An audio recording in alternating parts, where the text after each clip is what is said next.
What's going on, everybody? Welcome into the Blazers Uprise postgame show powered by BetUS. Today, the Blazers got their three-game winning streak snapped as they turn it over 24 times in OKC and lose 109-99.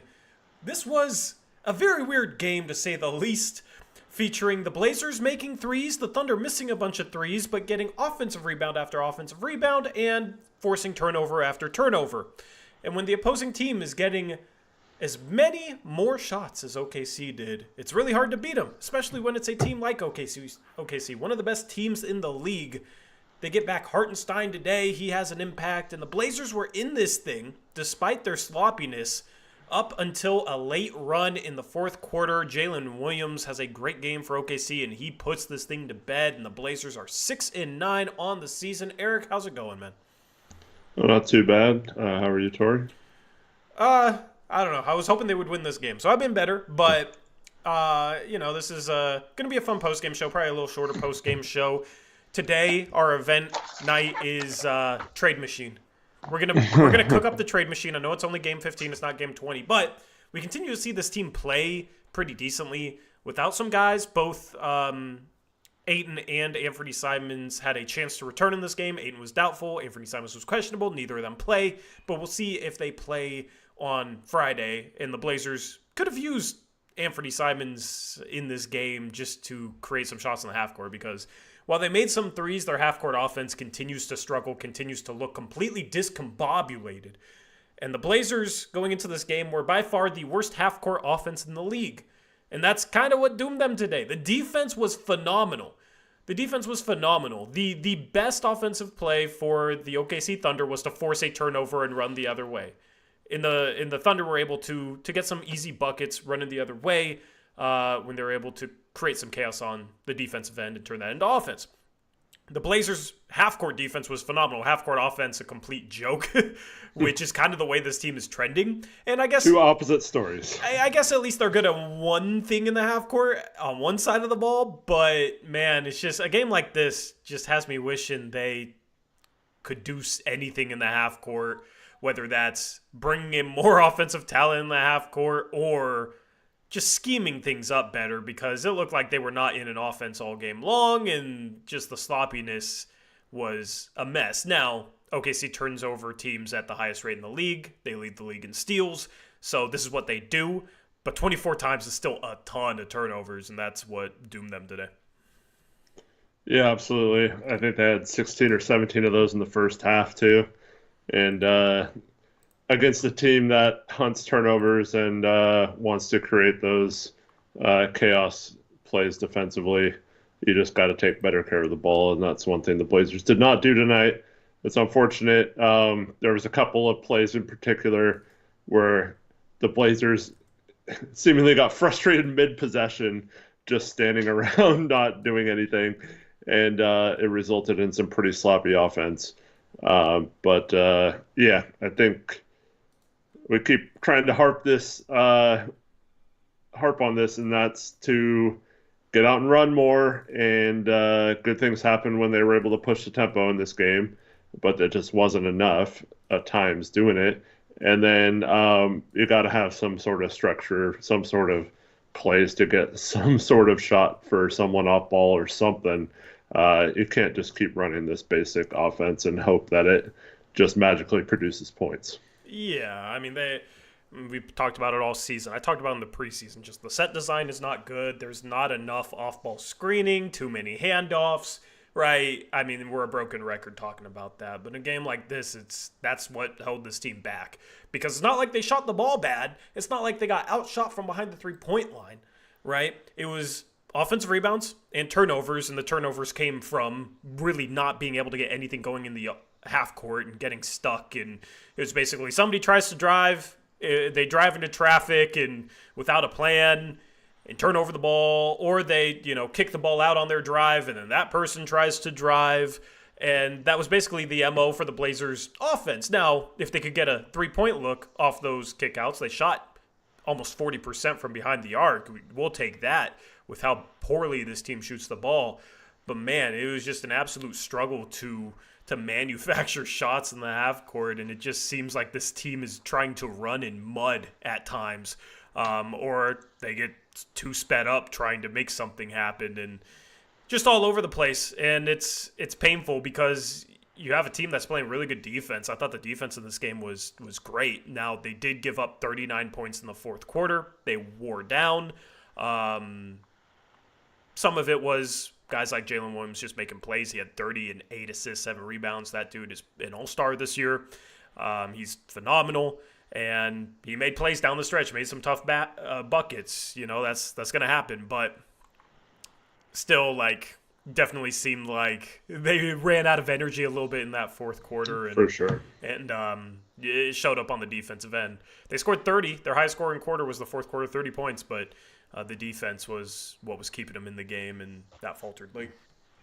Yeah, and I don't think it was an effort thing, but it does kind of suck when that's an issue with OKC coming off a back-to-back and us having one game in the last 6 days. So that is kind of disappointing, especially with the younger team, that they lost their legs at the end of this game. Yeah, I will say, you know, I'm saying the defense is good. Jeremy Grant has the slowest rotations I've ever seen. Like, that dude rotates so freaking slow, it kind of drives me crazy. And they were able to get some open looks off of Jeremy Grant not rotating behind a double team or just making the correct rotation in whatever situation. He's just super slow rotating defensively. But, you know, you'll live with only giving up 109 points to this OKC team. Like, that should be something, that should be a game you're in. But the problem is the offense, and the offense has been terrible this year. So.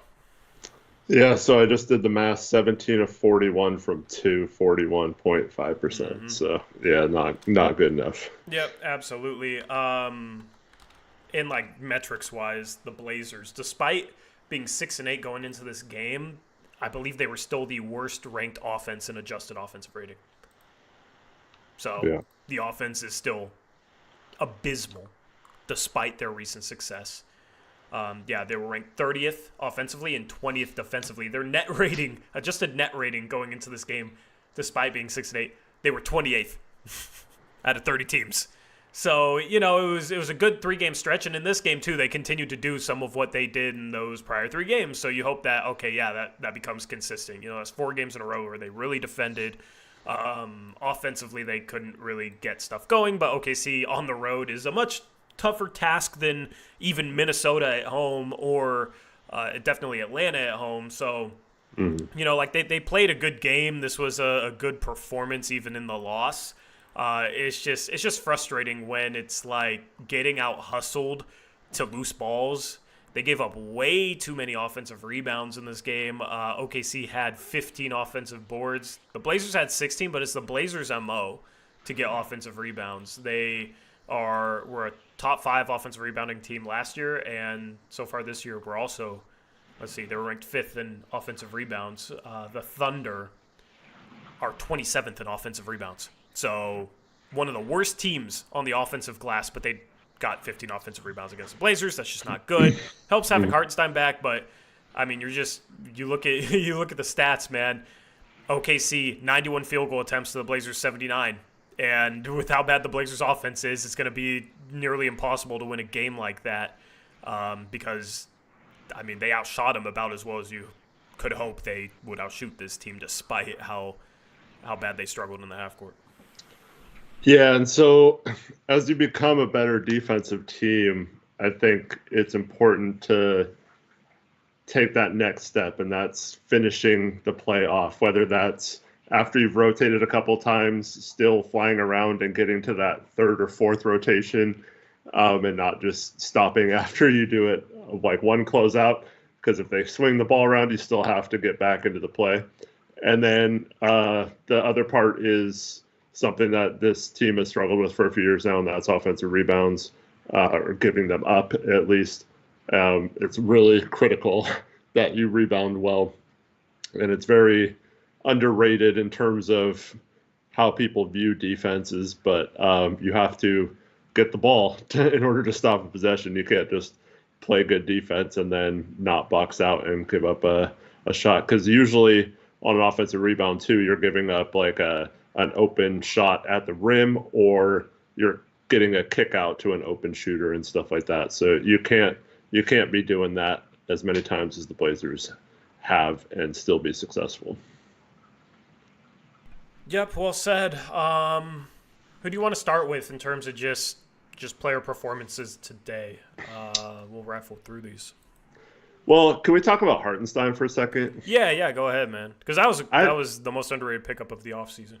Yeah, man. I mean, just seeing him out there doing what he was doing, like first game back, he was like, he's the kind of guy who kind of needs to get a little bit of time to get reacclimated and learn how to play with his teammates, because he's a really smart player, good passer, and all that stuff. So like once he knows where his teammates are at and stuff, you could just tell that that's going to be a really good move for them. So it's kind of scary that the league let him go to OKC for nothing. I mean, not money wise, but for nothing asset wise. Man, it's that's going to be tough when Chet's back with him and Hartenstein as their center rotation. Absolutely, that's gonna be fun to watch, man. Throwback to a old mock off season when I ran Charlotte and I got Chet and Hartenstein together. Yeah. That's so now we really get to see that play out, right? But he's great, man. I mean, there's a reason why he's been one of our favorite role players. Just the way he defends, the way he can pass the ball. He had that possession where he had two behind the back, flashy behind the back passes, and Dylan Jones sold him on the layup. That was brutal, man.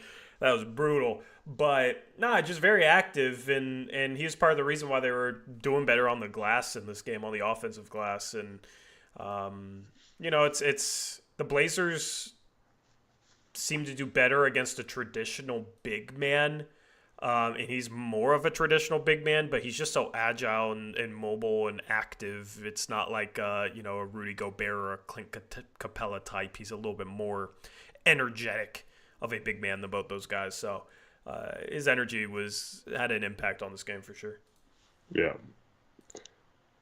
And I think we should start for the Blazers with Shaden Sharp. Yeah, this game was kind of backwards for him. He'd been shooting really well from 2, struggling from 3. He makes his threes in this game.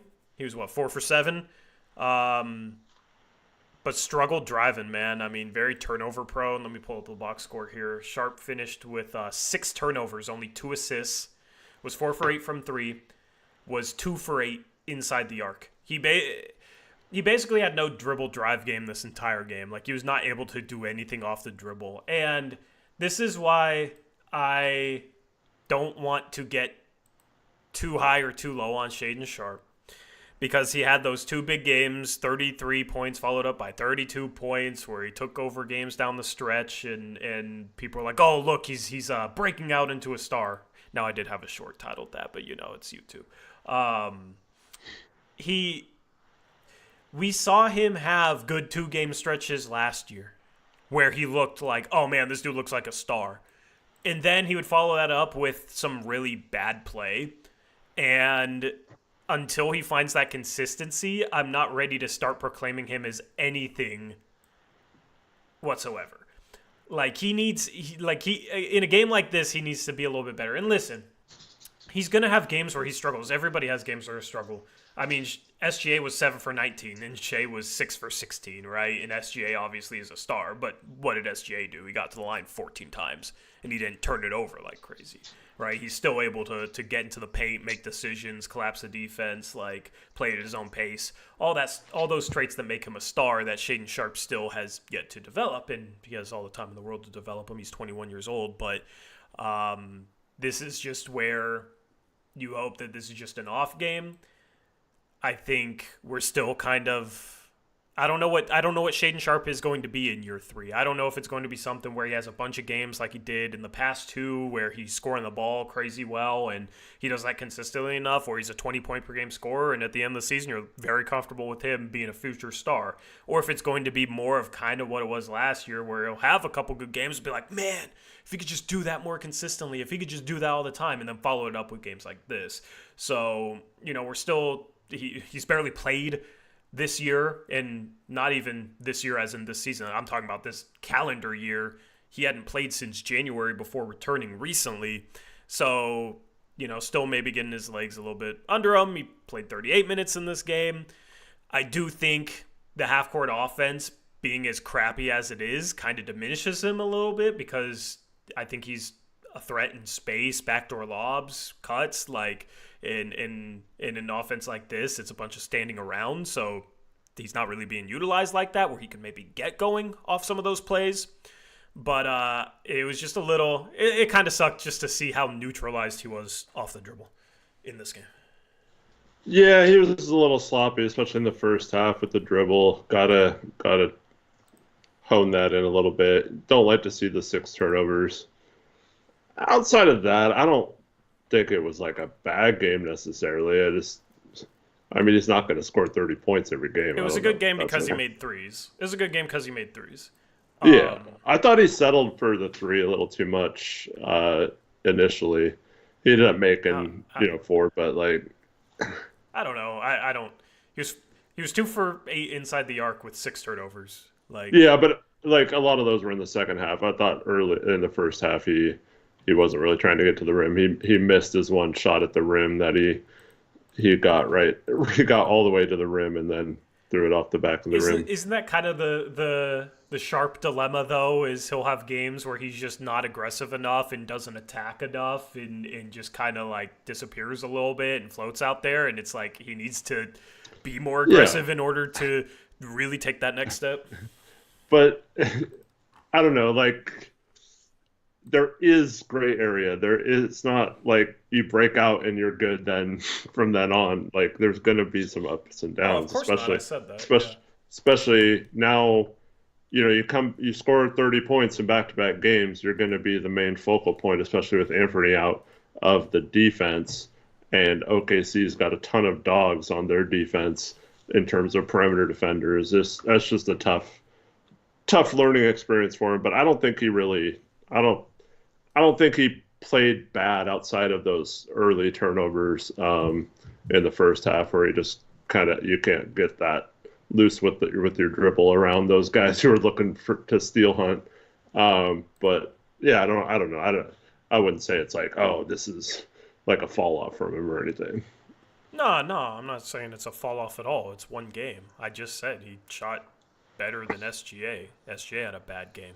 So I don't want you to get it confused. I'm not saying that this is indicative of anything.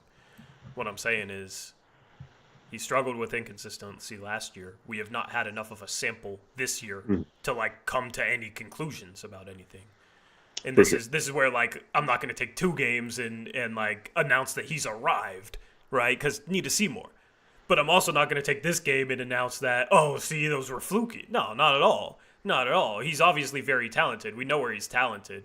I think the biggest question for him in getting to stardom is being able to consistently create advantages for himself and for others. In this game, he struggled to do that, right? So that's the thing, and it is extremely tough with this stagnant offense. As I said, it's very tough in this stagnant half-court offense to create, even for good creators, man. You got to be Dame level, hit crazy shots off the dribble, 30-foot threes, right? You got to be that type of player to consistently score and create in this offense. We've seen Ant struggle with it. We've seen Grant struggle with it. We've seen everyone other than Dame struggle with it. So you take that and you're going up against the best defense in the league that has the most steals in the league. Yeah, very tough situation. So, yeah, absolutely not indicative of anything. And it's not to come across as even critique necessarily. It's just more so we still need more of a sample to determine where he's at creation-wise right now. Because when a guy's like last year was up and down, with his creation, where he'd have some moments of brilliance, games of brilliance, and then games where he just kind of like would float out there and disappear, not be as aggressive. And then this year, it's like, okay, he's played, 7 games? Came back from injury. The first few games is just him getting a feel. So I feel like right now we have maybe like 3 legitimate games we can look at. 2 where he played freaking phenomenal and looked like a star and scored over 30 points, and then this one. So, Hopefully this is his 4 game. Yeah, I mean, well, hopefully this is... The good news is he shot the 3-ball well. Because he was not shooting a good percentage going into this game. They threw up a graphic during this game on the TV that said he was shooting like 47% from 3, but that was a wrong stat. I'll find his 3-point percentage going into this game. Going into this game, he was shooting 28% from 3. So it was nice to see him hit 4 out of 8 threes. That's why I said it was kind of the opposite of his previous performances, because he's been doing a good job getting to the rim, been doing a good job finishing around the rim, a much better job finishing around the rim. It was kind of the opposite today. Mm-hmm. How many did you guys line? 6 times today? Got to the line 6 times. I'll take that. Yeah. Yeah. Yep, made 5 of them. That's a little better than he had been shooting. Yeah.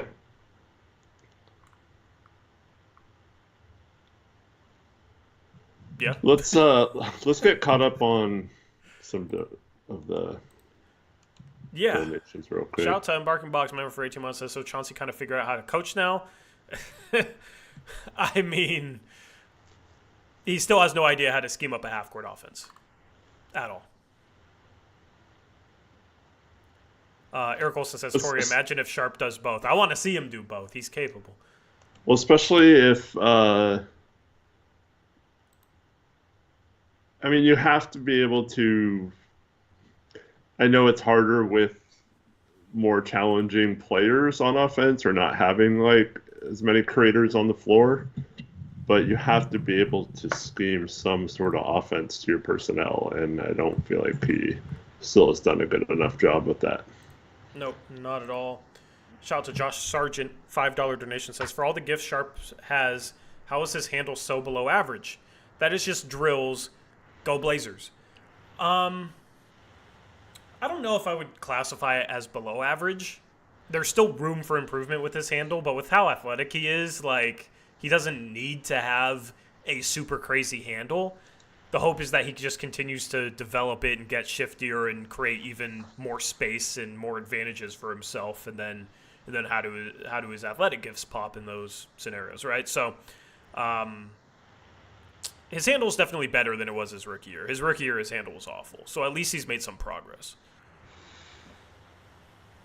And it's a lot to ask him to be like the main creator against a team like OKC that is starting 5 wings and they all have length and can steal the ball and play good defense, Yeah, the hope is one day he will be that main creator, but it's going to take some time for him to further improve his handle, further improve the way he reads the game, those sorts of things, right? He's still 21 years old. He's not going to turn 22 until after the season, so.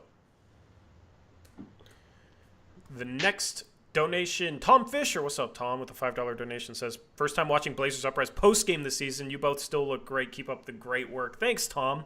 Good to see you, man. Hope you're well. What's up, Tom? Thank you for tuning into the post-game show. Shout out Antonio, $2 donation, says, let's talk Ace Bailey and how good he's looked.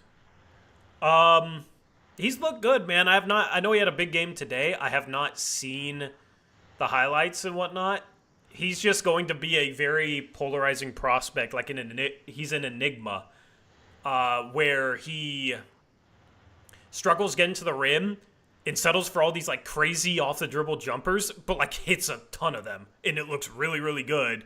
But if he struggles getting to the rim, like, is that something he can improve? Is that something that he'll be able to do in the league? And if not, how good can he be off of like mid-range and pull-up 3 jumpers? He's going to be a fun case to talk about, and that's something I'm watching this year, man, is like, can he get to the rim? Can he put pressure on a defense, or is he just like an insane jump shooter at 6'9"? And next week we're doing a big board stream, right? Yep. So stay tuned. We'll talk more Fanspo about. has updated their big boards, so now you can make. Oh, they finally did. Yeah, Nice. so now you can make a big board on Fanspo for this year, which is great. It's usually a mess with the kind of players they have on their admitted players, but Do you I'm have any? happy it's up there. Yeah. Do you have any thoughts on Ace Bailey to this point? Yeah, I'm still looking to see that creation aspect of it. I think that's going to be the difference between star and really good player. Yeah. And so, yeah, recorded the game tonight. I'm excited to see how he did, but yeah, I don't know, man. It's still really early to know or to give definitive statements on any of the prospects, I think. You know what's funny is even if he like really struggles getting to the rim, just his shot making ability and like defensive potential alone would have easily made him the #1 pick in last year's draft, even if that's still a struggle. Sure. You know? Yeah. But we're analyzing him in the context of this draft is phenomenal, right? So Right. he might fall, you know, it's early to be having this conversation, but like he might fall to 5, 6, 7, I don't know where, on my big board if he's not able to consistently like gain a step on his defender and get to the rim and finish and collapse the defense and create for others. And that's not even necessarily like that much of a shot on him. It's just like you got other dudes that are doing that have size, you know, like Yegor Demin has looked really good. Really good. Yeah. And he's getting to the rim. He's passing the ball like crazy. He's an off the dribble jumpers. He's 6'9" and handling the ball like that. So, you know, like he's a guy that could be #2 prospect at the end of the year, you know? If you haven't watched him, I definitely recommend it. But those are the conversations and the debates we're going to be having with those types of players. And I'm really looking forward to diving in deeper and releasing our first big board, which we've never released one even before December. Or even before the end of the year, so we're releasing it late November, so we're getting ahead of things this year. Yeah, I'm excited to see, like, months from now how the variation of up and down our big boards players go, you know? Yeah, and I can definitely, like, save them, and we can look back. There's been some players, like, in our mock-off season when we have the draft, like Jalen Wells last year, goes undrafted, right? And then, like, I looked into him more after that, and then I ended up moving him up to, like, the end of the first round, beginning of the second round on my board, and, like, he wasn't even really on my radar that much earlier in the process, you know? Yeah. It'll be interesting to see how many players are like that this year. Yeah, absolutely. Also, let me just say, it might be my year for my Gonzaga Bulldogs, all right? Feeling pretty confident. We are looking good, man. We are looking good. This might be the year. It's funny how they're my only chance now because our Niners suck, man. Our Niners are awful. I don't even want to think about it. Anyway, thank you for the donations. Appreciate it. Thank you. Tamani was everywhere defensively in this game. There's a reason why he's on the thumbnail, right? Getting your picture on the thumbnail is earned, not given. Okay. And it's I try and give it to the guy who is the most impactful player or the best player from the game, or if it's like the guy that exceeded expectations the most. You know, sometimes it might not be the best player, but like Clingan when he had 8 blocks, you know, I'm gonna give it to him. If like I don't know, Repair had 12 points off the bench in this one, I'd probably put him on the thumbnail type of thing, but. Yeah, there's a reason he was in the thumbnail. 9 boards, couple of assists, did have 3 turnovers, but everybody had, well, I mean, there was 5 Blazers with 3 turnovers. Anybody that handled the ball other than Avdia turned over the ball in this one. But 14 points, 2 for 7 from 3. I like that he got up 7 threes. I know it wasn't the greatest shooting percentage, but he's been shooting well enough that I like that he shot 7 of them. 5 for 11 from the field, so still a okay efficiency night for him. Defensively, though, he is a big reason why SGA was 7 for 19, and he did a pretty good job locking him up, did a good job doubling, did a good job rotating, like every little defensive thing he did well today, and he was a big reason why the Blazers were in this game in the fourth quarter. Yeah, absolutely. It was getting a little frustrated with him on the offensive end in the first half with those turnovers and missed shots, but man, his scrappiness on defense is just such a welcome addition to this team, man. We've needed that for a while, and we just needed that guy who every night just brings it on that end against the other team's best player, and that's Tamani. I'm so glad he earned that starting spot and is showing off what he can do on that end. And I saw like some national people starting to recognize it as well. Which is nice because there's always these trade ideas on Twitter where Tamani is a throw-in. Right. And it's ridiculous. So it's nice to see him get some recognition. If he was playing in a bigger market, he'd have a chance of making an all-defensive team. And probably maybe deserves all-defensive team. You know, we'll see at the end of the year. But, like, he has that sort of impact. He's that sort of defender. Unfortunately, in Portland, right, probably not going to get enough love. But, I mean, he's getting nearly 2 steals a game as a forward. That's pretty good. But it's beyond the steals, you know. Unfortunately, steals, blocks, those get all the attention. But it's all the little things he does defensively is what I really appreciate about him and how hard he plays. And he is a very important part of this rebuild. He is a part of the core. I know people always look to like offensive stars when you're talking about the foundation of a rebuild, but you always need a guy like him. And you need a guy that can guard the best player. And you trust to go out there every night and play hard and play defense. And when that player can do some things offensively, then, I mean, that's a core part of a rebuild for sure. So, you know, it's he was the best player acquisition in the Dame trade. It's funny that Ayton was the prize, but no, actually it was Tamani Camara. And it was funny because when I reacted to the Dame trade, because you weren't able to go on stream, I went live and I didn't even know that Camara was included in the trade. And I was like freaking out about the trade. And then I was like, wait, Tamani was in it? That's a good pickup. That's a good pickup because he was phenomenal in Summer League as a rookie. And it's Joe Cronin's best, maybe his best acquisition to this point in terms of you got him as part of a bigger deal. Like, it's not like you drafted this dude 3rd overall. It's not like you drafted him 7th overall. He's the 52nd pick, and you were able to get him included in this trade. And that saved the Phoenix Suns part of the trade because at this point they would probably give away Ayton for nothing. So, love what he's doing, man. And he's one of the guys where I always enjoy watching him night in, night out. Yeah, absolutely. I joined that stream and echoed that same sentiment. And, yeah, we're very happy that he's part of the Blazers because anytime you can get core pieces like that for basically a throw-in or you know, not really having to use a top draft pick or whatever, so hit on a late first, early second, or any time in the second, or make a good free agent signing or something. Those are always good moves, and happy that the Blazers actually have one of those for once. Yeah, man. Also, we got to go around the NBA later because there are some wild box scores, player stat lines tonight, if you could tell from the bottom ticker, man. There was some wild stuff in the league today. But other players, I mean, Clingan continues to have an impact. This was a tough matchup for him, but I thought he did a pretty good job. He was a +5.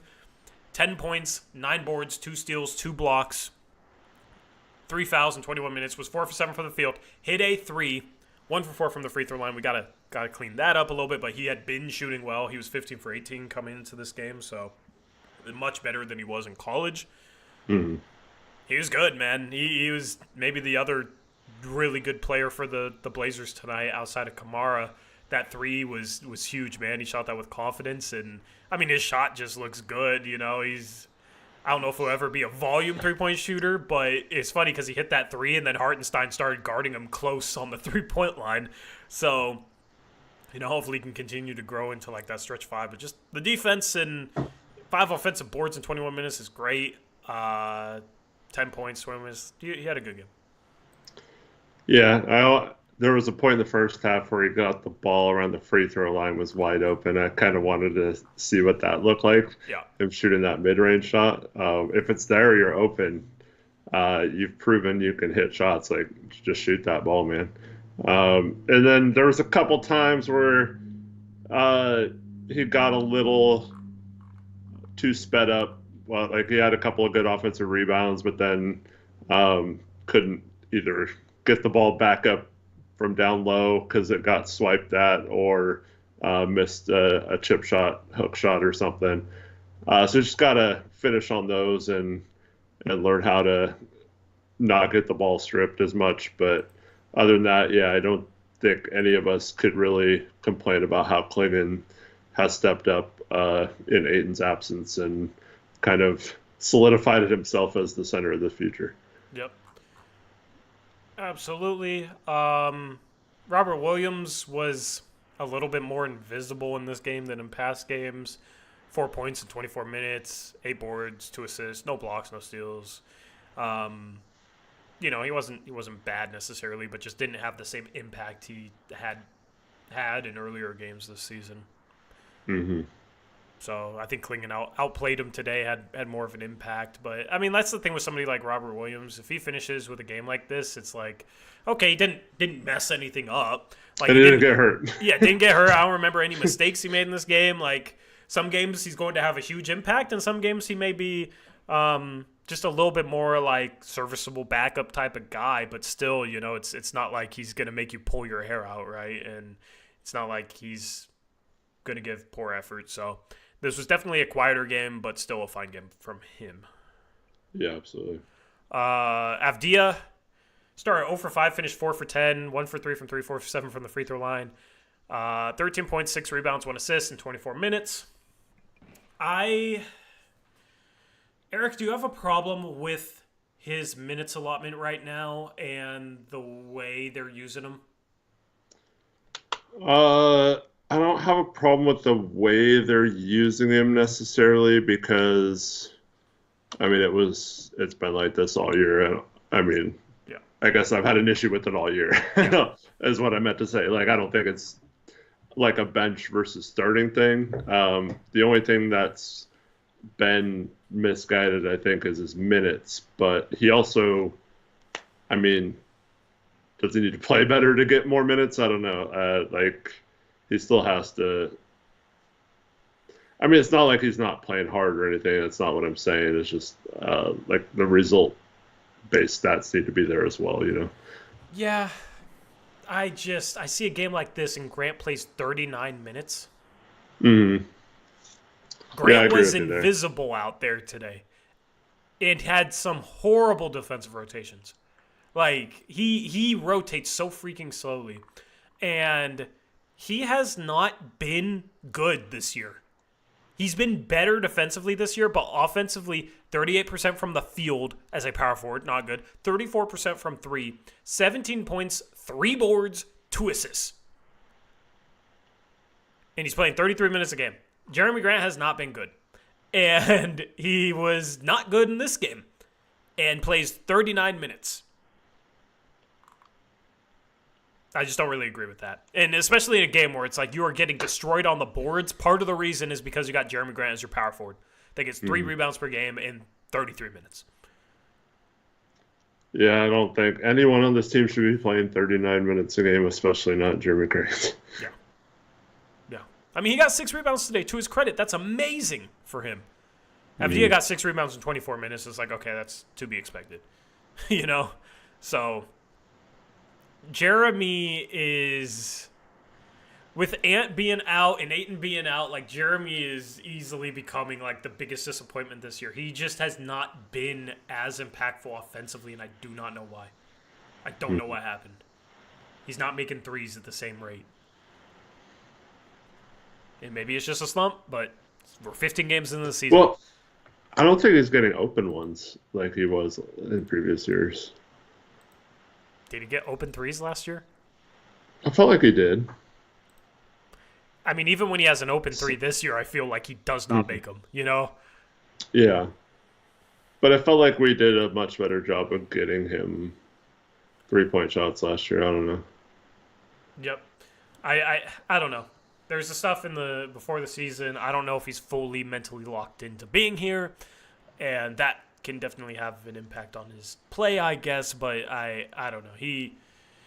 It's just tough to see like Avdia sitting there playing 30 or 24 minutes and like he's not playing particularly well, but he's doing the little things, hustling, like definitely not making enough shots. But then you look at Jeremy and he's playing 39 minutes in a game. It's like you should probably take some of his minutes, give them to Avdia. I still think there is some element of the more you play Avdia, the more comfortable he'll get. And if you're limiting his minutes and having large stretches of time with him off the floor and, he's second half, I don't know how many minutes he played. I do think that can slow down the process of acclimating him to Portland. And, 15 games in, I guess maybe he should be acclimated, but I don't know. Avdia's just better than this, and I don't know what they have to do in order to tap into his skill set, in order to bring the best out of him. Because he's better than how he's played. He is not this bad of a shot maker. So even if he's not necessarily the same level he was last year, let's say he overachieved for an entire season, it's like, okay, why did he overachieve? And even then, man, he's still not this bad. He's shooting 36% from the field, 25% from three. So I don't know what they got to do. But they are missing out, and they give up so much for Avdia that when he's just like kind of an afterthought bench piece in a game like this, it just bothers me. Yeah, I do think a little bit of that needs to be on him, though. He's got to shoot the ball better to show that he deserves to have a little bit more offensive focus and get more minutes. I mean, what can the team do to help him shoot the ball better? Why isn't he shooting the ball better? He's missed a lot of point-blank shots at the rim and why do you shots. Yeah, my question is why? I don't know. We're just missing him. The team needs to try and figure that out. Yeah. If it's, hey, he's not comfortable here, okay. Figure out how to get him comfortable here. If it's, he's not mentally focused, okay, cool. If it's he doesn't like some of his teammates, well, maybe you trade away those teammates if they're, someone like DeAndre Ayton. But I don't know. Like they got to see if they can get him playing better because he is better than this. It could just be a slump, but it just correlates with him coming to a new team. So I don't know. They gotta try and help him figure it out. I don't want to get into this too much, but there is a portion of the fan base that doesn't like him too. Like, I don't know. With the whole I know, but I'm not saying I think that's part of it or whatnot. Does he even know that? Like, I don't know. If it's it not is like he's mental, getting booed though, in Modus Center or anything. Yeah, I don't know. I'm just saying, like, if it is something mental, I think it would more likely be something to do with that than him missing a shot because he's uncomfortable or something, Yeah,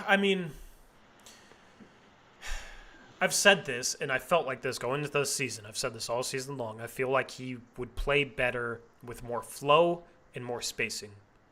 And the Blazers have neither. Like, the Blazers struggle in both. And I sometimes get the feeling like he's just trying to fit in, like he's not being aggressive offensively at times because he just wants to make the right play and fit in. When he gets the ball in transition and has a lane, he's going to barrel down and draw fouls, right? And he's actually pretty good at that. But outside of that, but then he shoots 4 for 7 for the free throw line. It sucks. Yeah, and he's a better free throw shooter than is he? He was 74% last year. He's actually 80. He was 82% going into this year. So his free throw percentage is up this season.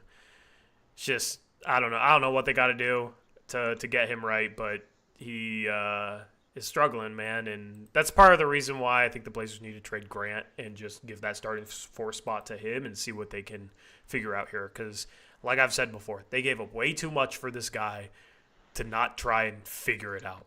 They obviously saw something in this guy beyond what he's shown this year. So it's on them to do everything they can to get him right.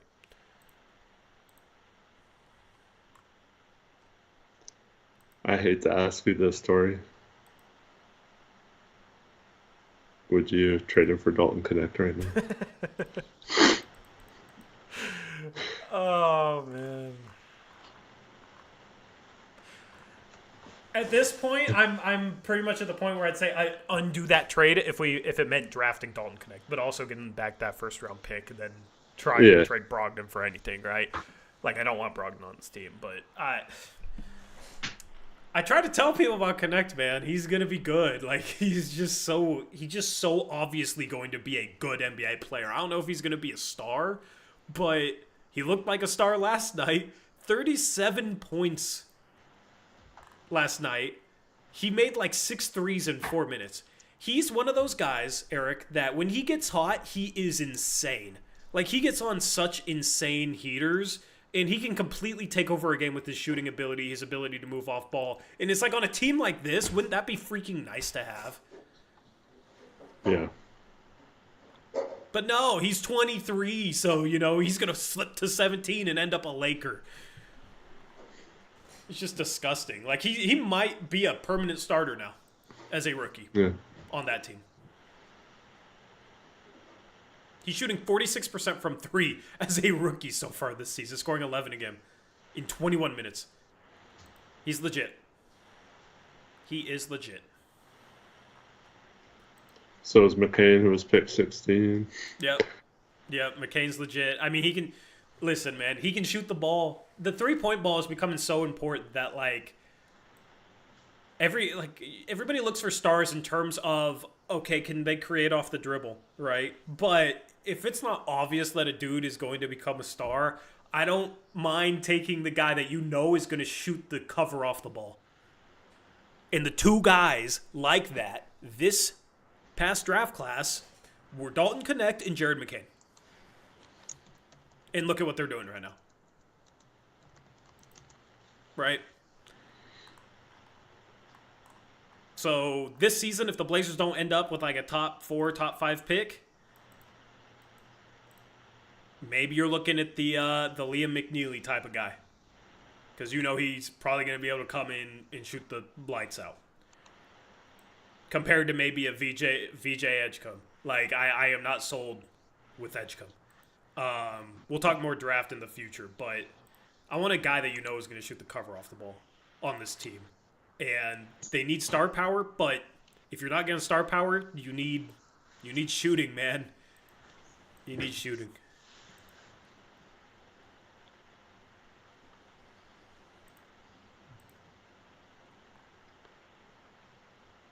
Man. What?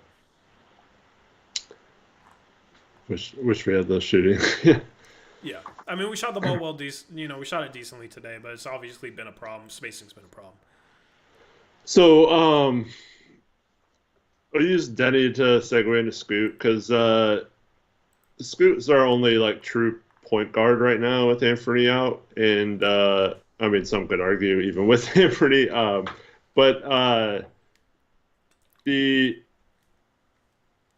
thing is, that's what I was worried about when we traded for Denny is he one of those guys who needs the ball in his hands to be effective, but he's also not good enough if he's your number one ball handler. So I don't know why they're not having him be basically the point guard right now with Anthony out, and have him be the main ball handler, the second unit, have him run the offense. If his shot's not going, at least have him utilize his playmaking skills. He's more of a point guard than Banton is. Yeah. Banton takes a million shots and will pass the ball when he can't get a shot and rack up assists that way. Denny is a bit more measured. Denny is more of a point guard to me. I like Banton as a secondary playmaker, shooting guard, will go score the ball. So yeah, I agree. They should be using FDA like that. If they're missing Scoot for any bit of time, it makes even more sense to use FDA like that. But since you brought up Scoot, Eric, people in this chat before the stream started were talking about how awful he was in this game. Okay, but That's just simply not true at all. The Blazers today, as a team, had 18 assists and 22 turnovers. 24 turnovers. 22 that were charged to players, 2 that were, I believe, shot clock violations, so they weren't charged to anyone. Okay, so as a team, 18 assists, 24 turnovers. Okay. Scoot Henderson had 8 assists and 4 turnovers. That means the rest of the team, collectively, had 10 assists and 20 turnovers. 10 assists and 20 turnovers.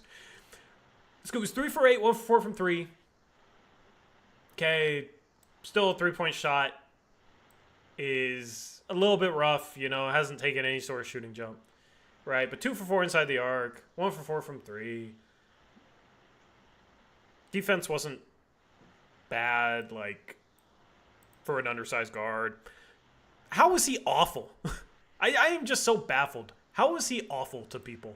It's like if he turns over the ball a couple times, that just sticks in people's heads, and then he sucks, he's awful. Meanwhile, he's out here getting 8 assists, or 10 assists. I think that speaks more to the horrible half-court offense than anything. Yeah. Those stats you mentioned. Yeah. I didn't think he was good or bad in this game outside. He had a couple of bad turnovers, but like you mentioned, so did everyone else. So yeah, it wasn't necessarily should be focused on one person. There's a stretch in the first half, I think it was in the second quarter, where their defense was just had us so bottled up. And he was the only guy that could actually gain a step off the dribble and do anything against the defense. And sometimes it was he gets into a play, gets an advantage, and maybe didn't make the right decision, but he had the lob to Clingan and had some really nice passing. And when this team is completely bottled up and not getting anything going in the half court, Scoot's game isn't one-on-one, but still he'll have flashes where he'll actually create something when the rest of the offseason or the rest of the offense can't create anything. And in that second quarter, there's a stretch where he was the only one that could create anything for an offense that was completely taken out of whatever they were trying to run.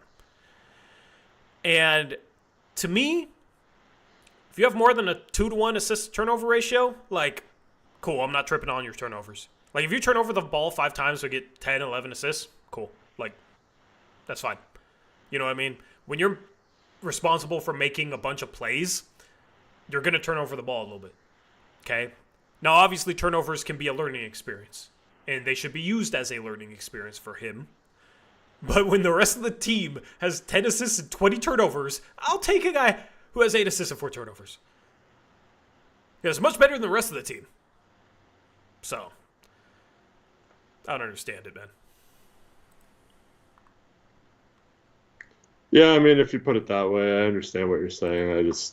I don't think anyone, especially on offense, looked particularly well. So I think I think it's kind of unfair to focus on any one person in this game when it was obviously our game plan on offense was not good. Absolutely. And especially if we're going to give Sharp a pass for 2 assists, 6 turnovers, yeah. Scoot's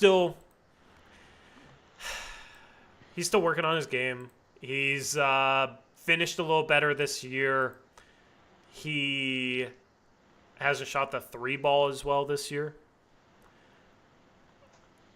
A lot of his stats are kind of the same, which, eye test, he does look somewhat better, but the thing that kind of bothers me is he looks like he's declining a little bit for the first time in his career. He looked good to start the year, had some really good moments, and now he's kind of struggling. And you can just tell by his shooting numbers, right? He had the 6 for 9 game against Minnesota. That was good. But 4 for 10, 3 for 11, 3 for 8 the last 3 games. He's 2 for 11 from 3 the last 3 games. He's played in 84 minutes and only shot 4 free throws in those 84 minutes in the last 3 games. When you compare that to first game of the year, he got to the line 9 times. Okay, fourth game of the year, he got to the line 8 times. In October, he averaged 5 free throw attempts a game. So he's not getting to the line in the same way. And I don't know. I don't know why that is. Yeah, He doesn't get the benefit of the whistle, that's for sure. He doesn't get SGA's whistle, I'll tell you that. Travel Perilous brings up an interesting comment. He said the way Scoot looked out there this game looked lost and non-confident, had his numbers, but just didn't look right. I I don't know if it's that extreme, but I kind of understand what he's saying. Some games he looks like he's kind of in a funk or something, and he just isn't completely locked in. And like I said, it's not necessarily all the players this game for the Blazers were sloppy at points. So I don't know if it's necessarily a Scoot problem or anything. Well, I think it speaks to a bigger issue, and Yeah. it's the issue that we've been talking about. It's the half-court offense, and it's the design of it all, man.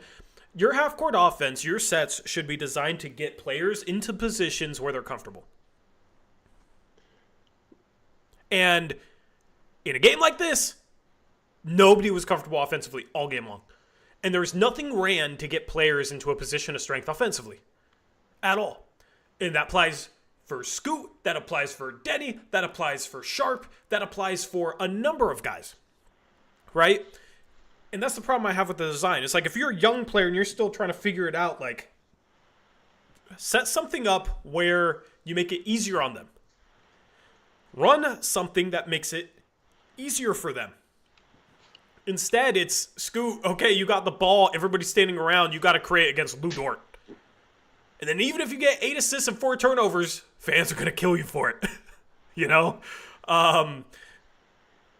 So I feel like we're not really running pick and rolls either. Like, we're doing dribble handoffs, but we're not even, like, getting them an advantage going downhill, you know? Yeah, I mean, our pick and rolls are slow developing, or like we don't run anything that runs into them. You know what I mean? Like, it's just there's no side-to-side motion, very few off-ball screens. It's just a lot of like pass to somebody, hand it off, swing it to somebody. Like maybe you'll get one back screen, but then it turns into a pick and roll. It turns into a ball screen. It's just not enough motion, not enough off-ball stuff, and it results in guys getting the ball, everybody else standing around, and them trying to create. And I mean, Sharp struggled with that today. Scoot, that's not his game. It's it's more Sharp's game than Scoot. But even a guy like Sharp will struggle. Even a guy like Ant has struggled this year with that. So that is the biggest indictment of Chauncey Billups as coach. His half-court offense is a joke. And the way he sets things up is a joke. That's why when this team can force turnovers and get out and run, they look so much better. That's why they look so much better. Because when they can't do that, they are the worst offense in the league. And some people sit here and say, oh, yeah, but I mean, look at the last 3 games. They've been playing better. You know, they were 6-8. They lose a hard-fought game against a good team. Even when they were 6-8, they had the worst adjusted offensive rating in the league. And I tweeted something out today that speaks to this as well. So there's data behind this, okay? This is from NBA.com. Or maybe I think it was ESPN.com. What needs work for the Portland Trail Blazers? Portland has the league's least effective half-court offense by a wide margin, averaging just 0.86 points per play, according to Cleaning the Glass. The gap between the Blazers and number 29 New Orleans is larger than it is between the Pelicans and 25th place. So, even with them being 6-8, it's because of the defense. It's not because of the offense. And the defense was still ranked 20th adjusted defensive rating. Now, those ratings are poor because of some like massive blowouts. So it's probably a little bit better than that. But their offense is still a joke. Still a joke. Some of it is on, obviously, the talent on this team. But the structure of the design is a joke, and it hurts players like Scoot. It hurts players like Sharp at times, and even hurts players like Ant. Yeah, I think it hurts everyone. Obviously, when you have the worst offense. Yep. It's the biggest disappointment out of this season is their joke of a half-court offense. Because you can say, oh, Ant's the biggest disappointment. I think a big reason why Ant is a disappointment is this freaking joke of a half-court offense. Yeah, I wish they ran more stuff, man. Yep. there's no creativity at all. Yeah. There's not. It's disgusting, and I'm tired of it. So I think, yeah, it's how you end up turning the ball 24 times. Mm-hmm. 2 shot clock violations in short succession. Like, You could just see it happening too. yeah. Like the Blazers are passing the ball like between the top of the key, and it's like no one's moving, and then no one has an advantage, and there's no one going to the basket, no cutting. Um, I mean, we got a few lobs in the middle of the game, but yeah, just I don't know, just I'd love to see some innovative stuff. I don't know who's in charge of that, whether that's Chauncey or Bjorkgren or that Fleming guy. Someone's got to come up with some plays, man. Yeah. Yep. I've given up hope. Changing out the assistant coaches didn't do anything for that, so. And Scoot did leave the game with a left thigh contusion. It is something that he had last year as well, left a game after playing 6 minutes back in January. Thank you to Trevin for looking that up for me. And yeah, he ended up playing the next game, so hopefully that's okay. But if you get hit in the same spot enough, eventually it hurts more and more. You can get to a point where you have to have it like drained or stick a needle in it. Hopefully it doesn't get that bad. Yeah. Yep. So I don't know when he'll be back, but it sounds like Anthony Simons might be back for the next game. So if Scoot's out, I mean, they're going to need Ant. I know some people think like Ant's going to make us worse, but you're going up against Houston, NBA Cup. You kind of need Ant's shot making and ability to make stuff happen in a half court offense. He's been awful this year, but we know he's capable of making things happen offensively. So you got to hope that he can, and he's fresh, and he'll hopefully not be brutal on defense. And well, the good thing is, without it being an injury, he should have been able to stay in relatively decent shape and get shots up and stuff. So yeah, hopefully it's not rusty at all. Yep, 100%. We got Chase Allen in chat, says, "Hey man, I'm a Thunder fan. Just wanted to say y'all balled out. It was a good game." Thanks, man. Chase. Yeah. It wasn't necessarily a non-entertaining game. Yeah, we kept it closer than I guess Thunder fans should have expected, right? I mean, we are a poor team, and they're dominant. It was a 12-point spread, and we lost by 10, so we covered the spread. It's funny because we almost lost the spread, even though we were much more competitive. It's just they were the team on the second night of back-to-back, but we ran out of steam in the fourth quarter. That was interesting. But then again, they're young. They're young, man. I mean, they got 0 for 10 from their from 2 starting guys, Lou Dort and Casey Wallace. 0 for 10, 0 for 9 from 3. They shoot 29% from 3, still get a win because they can force turnovers and they crash the glass hard. That's a good team right there, is figuring out ways to win games when you can't make shots. That's what the best teams do. Does Jalen Williams have like 60, 80 shooting splits or something? Like, I swear that guy never misses. He always kills us. It's averaging 21, almost 7 boards, 5 assists on a really good team. I mean, it's going to be fun to talk about who All-Stars should be at the All-Star break, or I guess it's a little bit before the All-Star break, because you're going to have some new names that belong in the conversation. For sure. And then only other player to play tonight, Banton, 3 for 11, 3 for 8 from 3, only 2 assists. See, like, Banton strikes me as a bad defense merchant, where he'll go off against bad defenses. And I've said this before, but like against elite defenses like this, he's just kind of another guy. Like, there was nothing he could do off the dribble in this game. Yeah. And then in the first half, I know both of them were up against the shot clock. Yeah, he had to shoot a couple grenades, but those are the kind of shots that kill your 3-point percentage. Yeah. If he doesn't shoot those two horrible threes, he's 3 for 6 I and his mean, but he numbers up. made one of them No, I last know he game. made one on the last game, but you can't consistently make a double clutch Yeah, I three mean, right before you hit the ground. You know what I mean? every I'm just perimeter player is going to get a grenade here or there, so. no, I know. I'm just saying, like, he missed a couple in the second half, but he got cleaner looks, like more wide open ones, and that's what he kind of played through within the flow of the offense. But you're right. 3 for 8 is fine from 3. That's 30, Yeah. almost 38%. That's fine.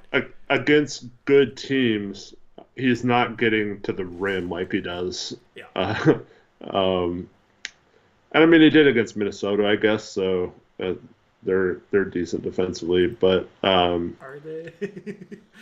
I mean, in theory, they did not seem like the same defensive team. But I mean, their defensive rating, they're 6th best, so I But that's more so like not necessarily. I don't know who is guarding him in those games. Is my question. Because the thing is Banton, when he gets into the game, is an afterthought for defenses, and maybe he's played well enough to where teams are. He's probably starting not to. Yeah, especially without Anthony. I think that's the next issue he's going to run into. Hopefully, he can power through that, because I mean, he is the type who should be able to get shots up over any kind of defense with that size. I don't know. Oh, Kenneth is pissing me off in chat, Eric. He's just talking nonsense. Says Torrey doesn't like Banton for some reason. Banton has won us 2 games off the bench for us. You will see no argument from me that he's won us 2 games off the bench. I've also said he's playing really freaking well. But guess what? Just because he's averaging 26 points per 36 minutes right now does not mean he's a 26 point per game scorer if he starts and plays 36 minutes. You know? So let's stay realistic here, because there's a lot of people that want to proclaim him as like the best wing or the best guard on this team because he's had some good games off the bench as an afterthought for opposing defenses, because he's not really known around the league for this. So that is a real thing. Just because I talk about it doesn't mean I don't like him. I've always said he's a very capable scorer. He has his limitations as well. You can admit both those things, believe it or not. Roy Pulley says I'm a bull propagandist, full disclosure. Aren't you a Duop Wreath propagandist? Did Bull get cut? Did he? I don't know. Why do you ask that? They said, should we sign Bull? We have the roster spot. Or if we have the rosters. If they cut him, Gabe might cry.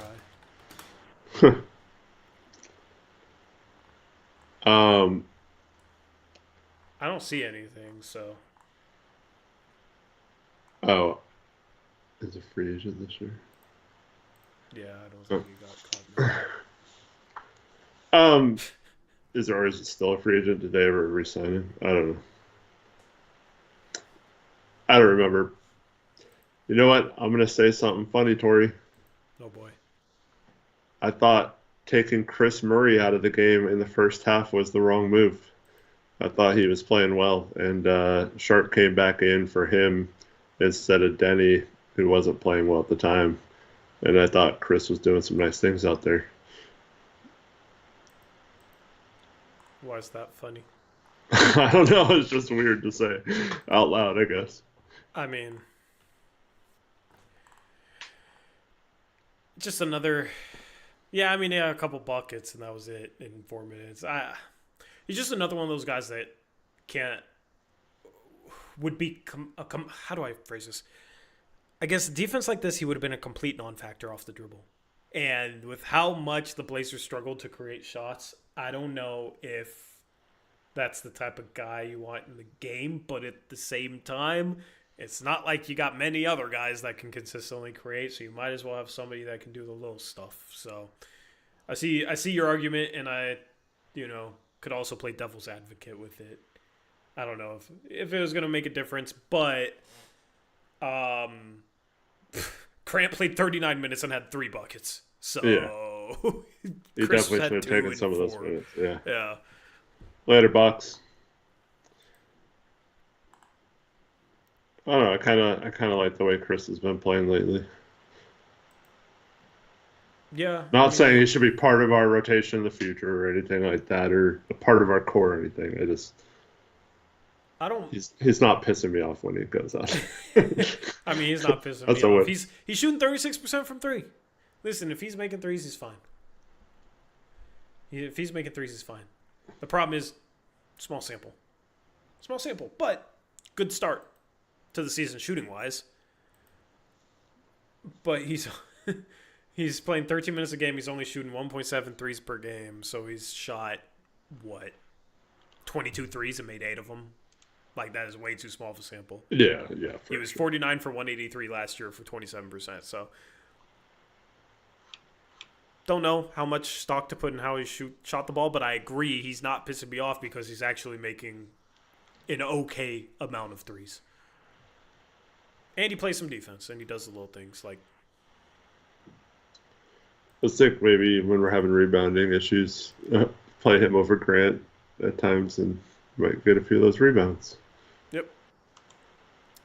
Anyway, anything else from this game? Wow, Troy, you hate laughter? Wow. I had to give him a 10-second timeout. You just say anything joyful, huh? Negative Tory. What is joy? Back. What is joy? Yeah. I don't even. How can I hate something that I don't know? Bouquets keeps asking to talk about the overturn challenge. What was the play again? Is that the Tamani one where he had the and one on the rebound? I mean, the bucket Yeah. still counted. I don't know if it really mattered that much. I mean, it could have tied the game, I guess, but we didn't play well after that. Contact, but then again, if somebody did that to SGA, he's shooting flagrant foul free throws. Like,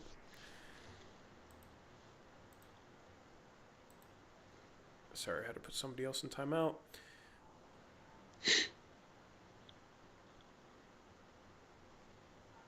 Tristan says, I remember when we had a full year of everyone saying that you guys were way too negative. I mean, I call it like I see it, so I mean, we had I could care less, or I couldn't care less. I never get that phrase right. I couldn't care less. Yes. But what anyone thinks of me being too negative, like, cool. That's great. It's not like I'm sitting here destroying a team that's going to win 60 games this year. So we also had someone earlier in this room say they can't take the stream because we weren't overjoyed about how the Blazers played tonight. I mean, they played well. Like, as a team, individually, they played well. Their half-court offense is so poorly coached that it, in my opinion, holds them back a little bit and makes things harder on them because of how much of a joke their half-court offense is. And it's frustrating when they play such a good game and down the stretch, it's like, man, if only we could actually freaking scheme anything up in the half-court offensively, maybe we could win this game. Yeah. And instead, we turn over the ball 24 freaking times. Like, I'm not going to be happy specifically that we turned over the ball 24 times or can't draw up a half-court offense. I'll be happy about other things in this game. There's a lot of other things that were good in this game. But you know how it is with sports talk. Everything either has to be the best or the worst, all good, all bad. It's always drastic stuff, and anything with nuance, anything in the gray area is inconceivable to some. So, guess that's where we're at. Anything else from this game, Eric, before we hop on the trade machine? Because this is trade machine day. Okay, I need to pull it up, but go ahead. I am not bald. Get that all the time. I have hair, see. Is that what that is? Looks like Well, Sharpie. It's short right now, but You look like Carlos Boozer. I have to grow it out like every few months just to prove I can. Oh, Tankathon. That's right. We get to do a Tankathon today. Cool. Bet. Let me pull it up here. As long as we beat Houston on Friday, everything's good. I'll be positive Tory if we beat Houston. That's a promise. Got no Carlos Boozer haircut, man.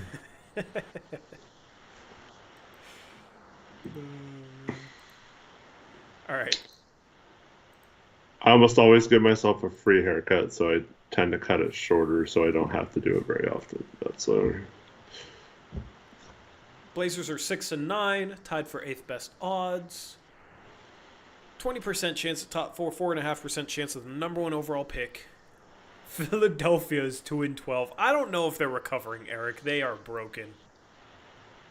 They had the big 3 play today and lost to Memphis. They are in trouble. PG got hurt too. How serious did it look? It looked like the same injury, same knee from preseason hyperextension again, they're saying. Yeah. Yep. They are in trouble. New Orleans is in trouble. Indiana might be in trouble, man. I don't know what's going on with them. Their offense went from like the best in the league to mid, and their defense still sucks. Milwaukee, I think, will be fine. They won a couple games in a row. I think they'll be fine. I think Indiana will end up being better than Portland. Chicago has been competitive in a lot of games. Charlotte has been competitive in a lot of games. They've had tough schedules, man. Yeah, they have, and they've been competitive in some of those games. So I think, like, Portland right now, I could see Charlotte and Chicago both being better than Portland pretty easily. The top 5 teams, I mean, I would think Philadelphia, but they're so broken. I don't know. And then Washington, Toronto, Utah, and New Orleans. New Orleans is super injury prone. I guess they could get players back, but will they get players back in time to actually make a push to a play-in? Or do they tank? Like, although the CJ year where we traded them CJ, they were like 1-11 or 2-12, if I'm not mistaken, and still ended up scrapping to the playoffs, but. Yeah, so, I mean, it's still too early, but it's just weird. You got some weird teams in this lottery picture right now. Like, Detroit is in a playoff spot right now, man. They're 7-9. So, I felt like they were going to take a jump at some point. I mean, they got some guys. They got some players. They just got rid of Monty Williams, and look at what it's done for them. Yeah. Hey, Tori, remember when I had that post before the season started, just simply asking people which teams they thought would be worse than the Blazers if they thought they were a playing team? Yeah. I had someone bring up that tweet today and do a victory lap because New Orleans was injured and we're better than them. It's like, you still need 5 other teams. We're still in 13th. Like, you're literally proving my point, dude. Who did that, man? I don't want to give him credit. You should DM or send it to me on Discord because I'm curious. Right. But I mean that's the type of like crap that lacks so much context that it's just so annoying. Yeah. What's the guy who said he listed 4 teams and then said, and then there'll be one mystery team that does worse than us that has injuries or whatever. Fine. But one of his 4 teams he listed was that we were going to beat the Rockets in the play-in, so we'd be better than him. And I said, well, if they're in the play-in, then they're a top 10 seed too, so there still needs to be another team. You can't have one of the play-in teams in there. Those guys, and then he was like arguing with me about how like that's not true or whatever. And I'm just like, what are you talking about, man? And now, so since he said there was going to be a mystery team with injuries that's worse than us, he was taking a victory lap, even though all the other teams he mentioned were wrong. Because he had Houston being worse than us, and they're like the 2nd seed right now or something like. Yeah. Oh my goodness, man! It's people and twist themselves into like inarguable positions, and then if it's even close, because New Orleans is missing Ingram and Zion and Herb Jones and CJ and DeJounte Murray. Or I guess they're not missing Ingram, but they're missing Zion, DeJounte Murray, CJ, Herb Jones. Didn't have Trey Murphy for a bit. They had a starting lineup with freaking Elfrid Payton in it tonight, who they just signed off the street. Oh, Yeah, you're such a genius for and they for still saying might we're finish better than us. I It's- know. We're 14 games They into still the season. probably will finish better than us. So it's Right? just ridiculous stuff. Like the Blazers have overachieved probably and at 6-9, and New Orleans has been destroyed by injuries in a way that like is just it's awful. I mean, they're bad. They're only 2.5 games worse than us, man. And it took Banton having like a nuclear fourth quarter out of nowhere to beat them. If that didn't happen, we'd only be a half game better than them. So just ridiculous stuff, man. Ridiculous stuff. Let's simulate this thing. Okay, it's spinning. Scroll up from the bottom. Dallas is at 14. They've won 3 in a row, though. The Clippers picked OKC at 13. They're 8-7 though. Sacramento at 12. They're 8-7. So all these winning records in the West. Literally 11th place has a winning record. 11 is San Antonio. 10 is Milwaukee to Brooklyn. 9 is your Portland Trailblazers. 8 is Indiana. 7 is Chicago. 6 is Charlotte. And 5 is the Washington Wizards, moving down 3 spots. 4 is Toronto. 3 is Utah. 2 is Philadelphia. And the number 1 pick goes to the New Orleans Pelicans. Again. That was a boring sim. Let's roll one again just for fun. We need to lose more games, man. If we lose to Houston, I am accepting the losses going forward. If we win Houston, I just want an NBA Cup appearance. Can we be the only team in history to win an NBA Cup and get the number 1 pick? That's what we should strive for. That's what we should strive for.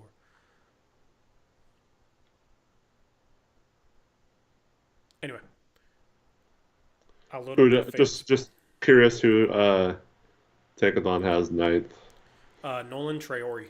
Okay. Wow. 9th. Yeah. Yes. Yeah, I mean, he'll have, it's overseas, so some guys, like, move all around the board this time of year because college basketball is just starting, so we'll see if he solidifies himself top 5 or not. I think Demon is definitely top 5. Like, he's a top 5 player to me, man. He looks so freaking good. We'll talk about him when we release our big boards, but I'm excited to see him in Big 12 play against tougher competition. He jumps off the screen to me. And then Knipple might be like that Reed Shepherd, Jared McCain, Dalton Connect archetype. He's looked pretty solid in his 6'7", big enough to play the 3. So excited to really dive in on these prospects. Yeah. With that being said, I'll set up the trade machine, and we'll take a look at a couple little trade frameworks. If you guys suggest something that we think is worth exploring, we'll toss it on the trade machine so you can suggest stuff in chat. I do want to explore a Ayton to New Orleans and then CJ to a third team and try and find a third team for him. That's the first thing we're going to do on this thing. All right. Just because, that Chat, sounds fun. give us some third teams for CJ then. All right, let's see here. Okay.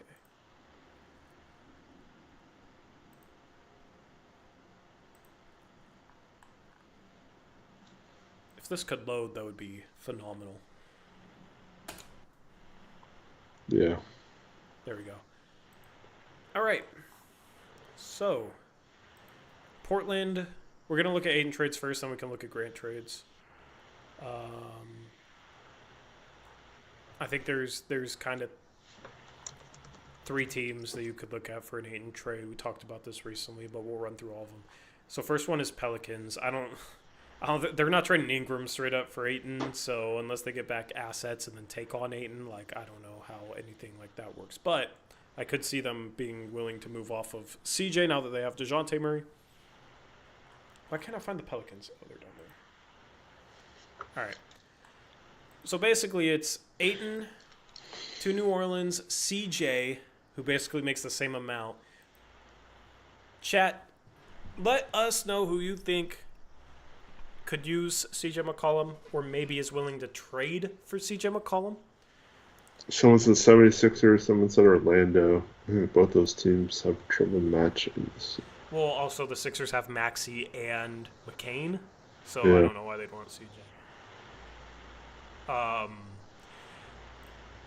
I could maybe see the Pistons. That just feels like a Pistons type of thing, type of trade. Like, I don't know. They can match with Hardaway and Fontecchio. Would they do that? Probably not, but it is Detroit. So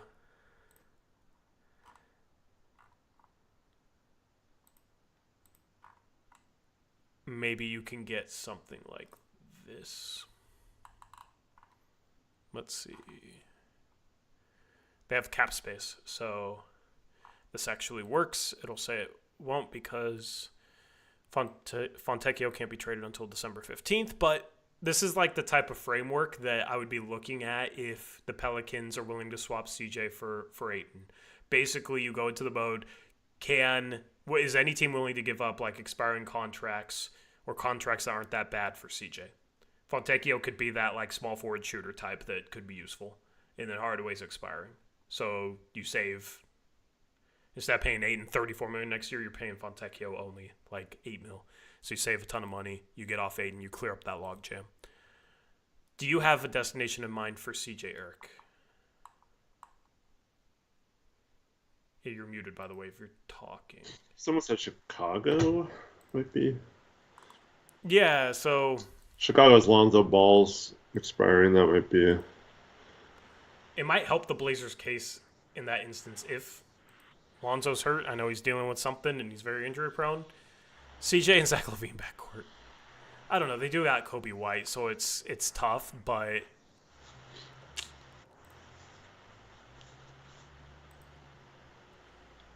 you're getting close with like Duarte, Ball, and maybe toss in like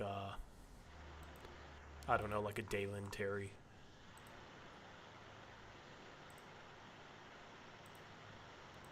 I just think it's easier to canvas the league for CJ than it is Ayton. I don't think CJ particularly has much value, but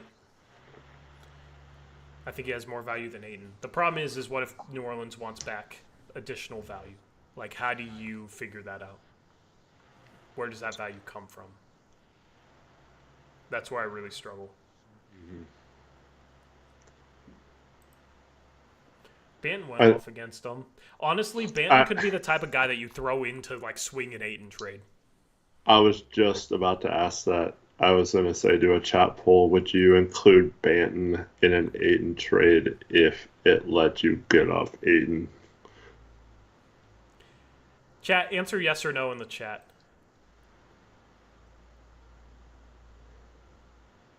I feel like we're going to get a pretty split vote. Actually, I'll do a chat poll. Let me just take down this window so I'm not sharing my dashboard. All right. We got... Oh, my... Let me make a poll, computer. Please, thank you. All right. Would you attach Banton to Ayton to get off of him? Yes or no? There's your poll. There was. Jabari's not swinging a trade at all. Because somebody said no, Jabari yes, but Jabari.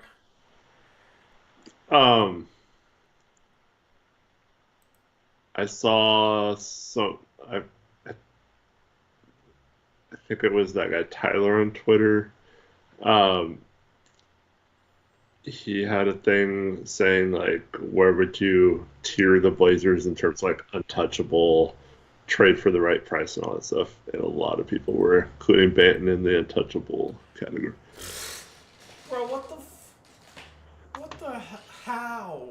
how, like, God. This is the type of stuff where we argue it and then we're Banton haters, but how is that dude untouchable? You gave up a second-round pick for him. Okay, he's played good in a handful of games. He's untouchable now? Do people not understand what untouchable means? It means, like, you wouldn't trade him for anything. Sorry, Eric. Literally nobody on this team is untouchable. The only player you could even make a case for is Shaden Sharp. Yeah, a couple of people said Clingan, Sharp and Clingan. And then some people said Tamani too. Like, so, I think people confuse like untouchable for like wouldn't trade him for what a team would be willing to give up for him. Yeah. But in that case, it's like Anthony Simons is probably untouchable. You know what I mean? But that just sounds ridiculous. So people misconstrued the term untouchable. Sharp is absolutely untouchable. Okay, would you trade him for Wembanyama?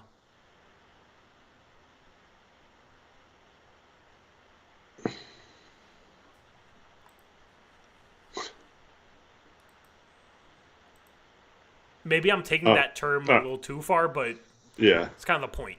Like, yeah. All right. Bring up the fans phone. I'll give you a trade thing that I'm not saying I would do this, but kind of what I was thinking in terms of asking that Banton question. Okay, let's see it. So the Los Angeles Lakers, right? Instead of the Pelicans? Are in the news. Apparently, they're desperate for a center. They've been desperate for a center since before the season started. Up until this point, it seems like they have been unwilling to give up much asset-wise in terms of picks. We know they have a 2029 and 2031 first-round pick they can trade, so they're trying to add a center the Laker way without having to give up anything. So I was thinking if they were interested in Ayton, if they were one of the teams that would possibly be interested in Ayton, and then we got back Russell and I don't know whether that's Gabe Vincent or Rui or whoever. Might have to be Rui, right? I feel like they're not going to give up both Russell and Rui. Yeah. Well, Rui hasn't played that well this year. Neither has Grant. Or neither has Aiden. I know. I'm just saying I don't know if they're as married to him as they were earlier. Well, their tax situation is a little weird. Does Gabe work, or is that not enough salary? So Jalen Hood-Schifino is doing nothing there. They're within about $2.5 million. So if you also include Christian Wood, that gets them there. So they're trading out more salary. Cut two people. Yeah, I mean you cut Hood-Schifino and you cut Wood. No problem. Well, you have to cut two people before finishing the trade. So I mean you find a third team that is willing to cut them, like figure it out. Well, here's the thing: you'd probably want to flip Russell somewhere. So but what team is that? You know, like what's the best landing spot for him? It's as the main than CJ. And worst case scenario is an expiring. We just buy him out. Not a big deal. Yeah, I just think you could flip them and maybe attach one of these guys, and then you just cut like Duop or Jabari. Mm-hmm. Well, so I'm wondering if we could get like a 20-30 swap or something out of this. If we include Banton. So just for chat's purposes, we're including Banton because if they trade Russell for a center, they are very thin at point guard. They're already probably not wanting to play Gabe Vincent the minutes he's playing. So they don't really have a point guard there. So if they like how Banton's been playing, and they're fooled into thinking he's an answer for them at point, and they think Ayton getting him for this cheap would be a good reclamation project. Like he would fit in well there.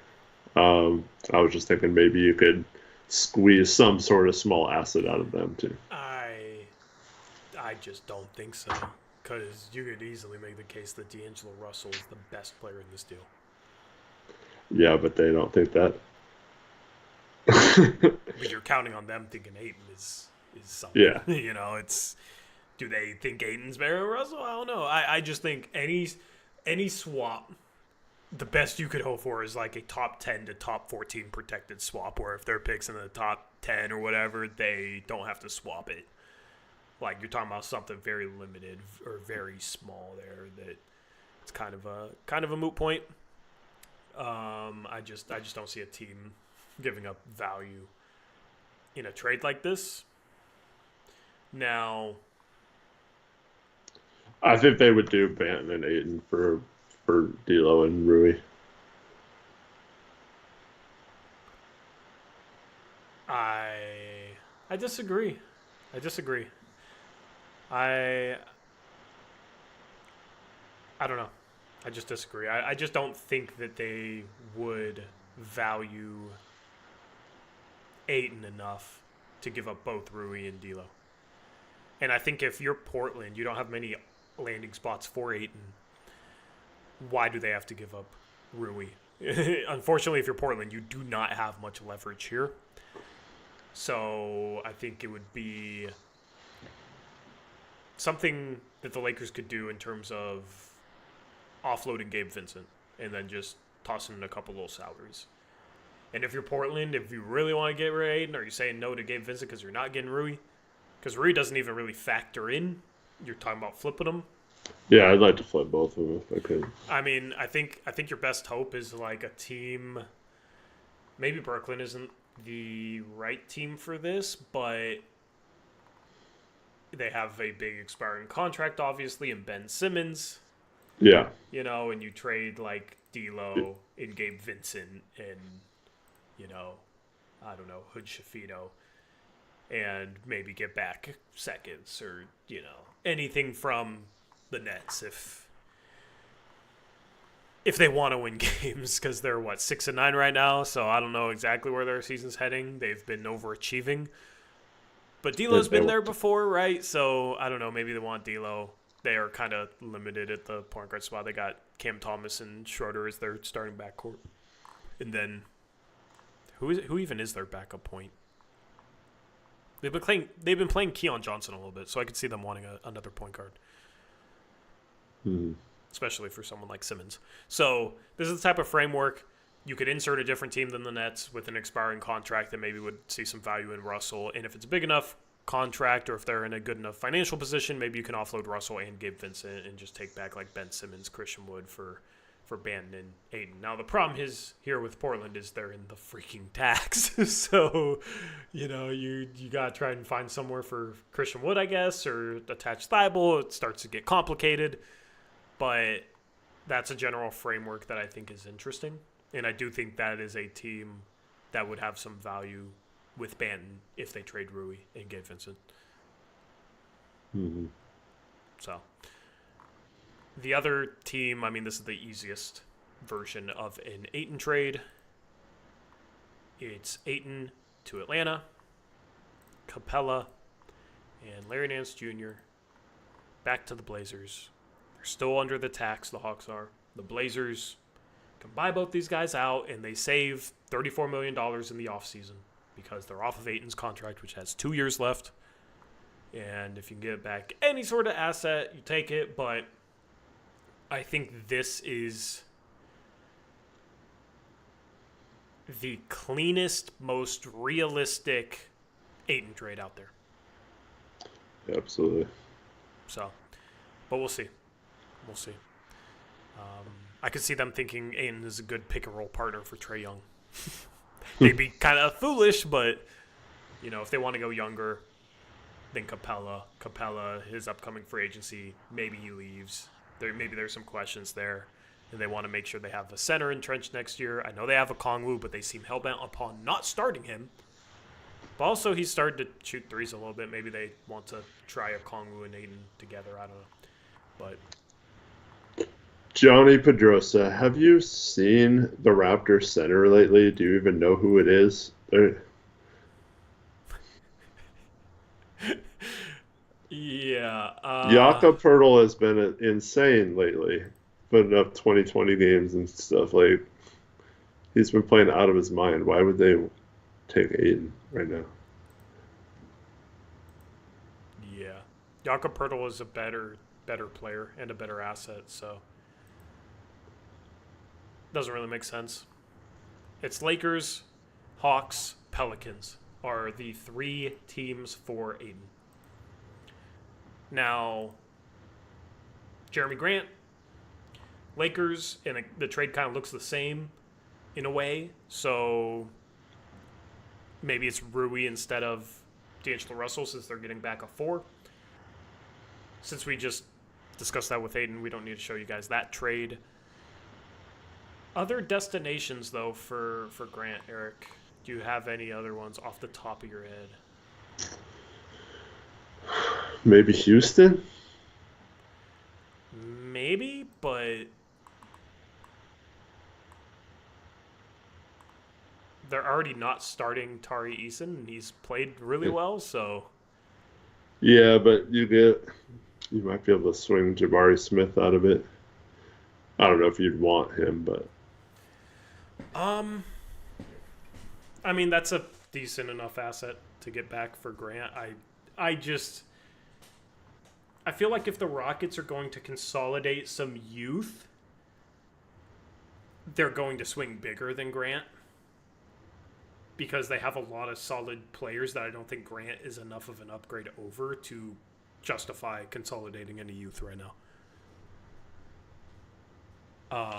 But let's say, Jabari will just... Because they can get there and give up pick. That's what I don't understand about them saying they're out on the star. Because, yeah, they can get there with a bunch of lower in salary and picks and stuff without giving up any rotation players, really. Jock Landale, I know it says 3 years, but his next 2 years are non-guaranteed, so he's effectively an expiring contract. Jeff Green, expiring contract. You can buy both those guys out. You get back Jabari Smith. You save money next offseason. You replace Jeremy Grant with Jabari Smith. They're both 4s that can shoot the ball. Although Jabari has been struggling this year. Jabari comes off the bench. You start Denny. And Jabari's 21 years old, can hopefully be a part of the future. That would be the logic. If you could swing something like this, I would do this. Absolutely. I do think a sneaky destination could be Memphis. Their injury problems. Yeah. But, they've always kind of needed more scoring and more shooting. Now, the salaries aren't necessarily the best here.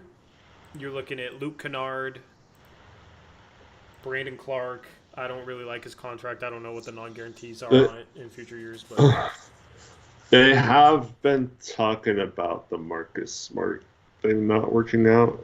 Maybe you could find a team for him. Yeah, I think that'd be the most realistic is you get back Kennard.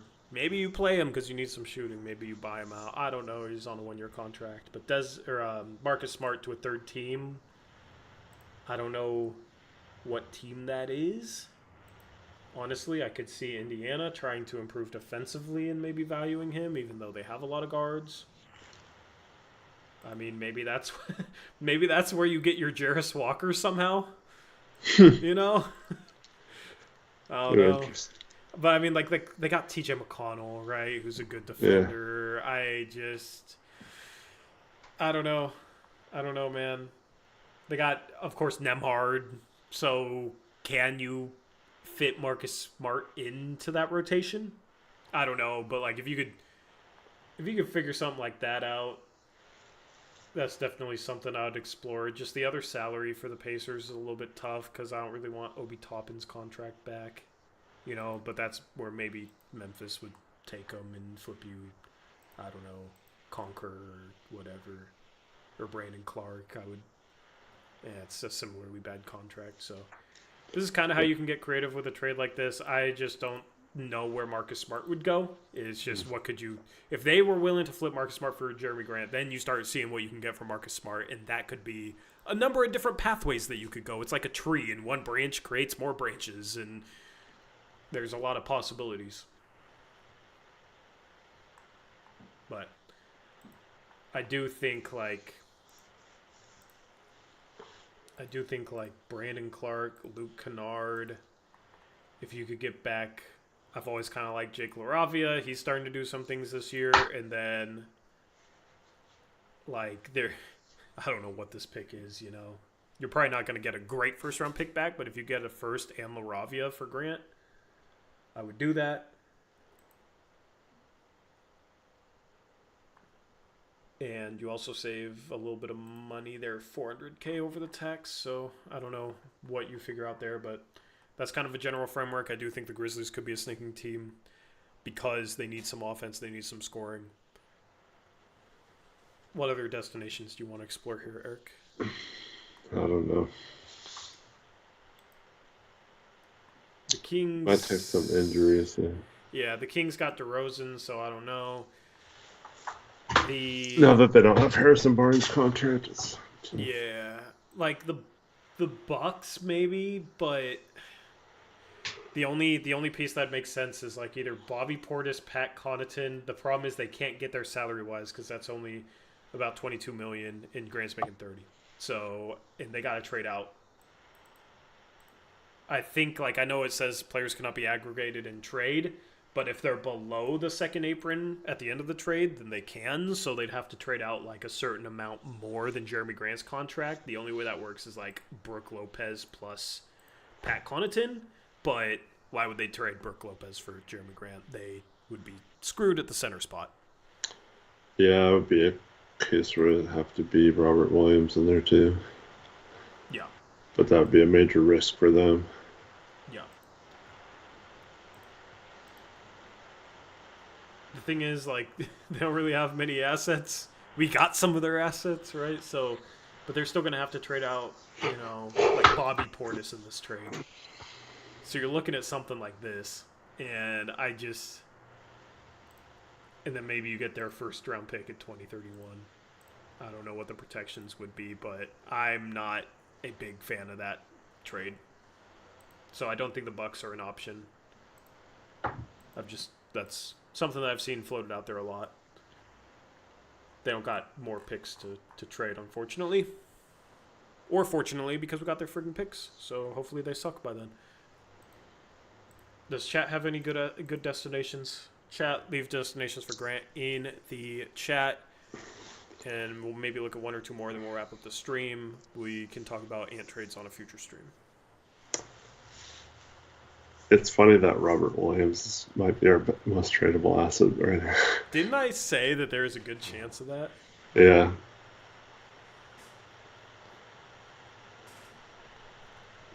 I forget exactly what I said, but I'm not particularly surprised.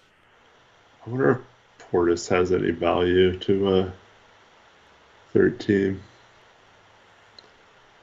Yeah, probably, but... It's thinking like, Williams to Sacramento might. Who? Robert Williams to Sacramento. I was thinking Portis to Sacramento and Williams to the Bucks, but the Kings might just want Williams. Also, the Pacers, I think, would really want Williams because you can play him next to Miles Turner because Miles Turner stretches the floor. But also, they lost Isaiah Jackson and who was the other guy they lost for the season? Wiseman. Yeah, Wiseman.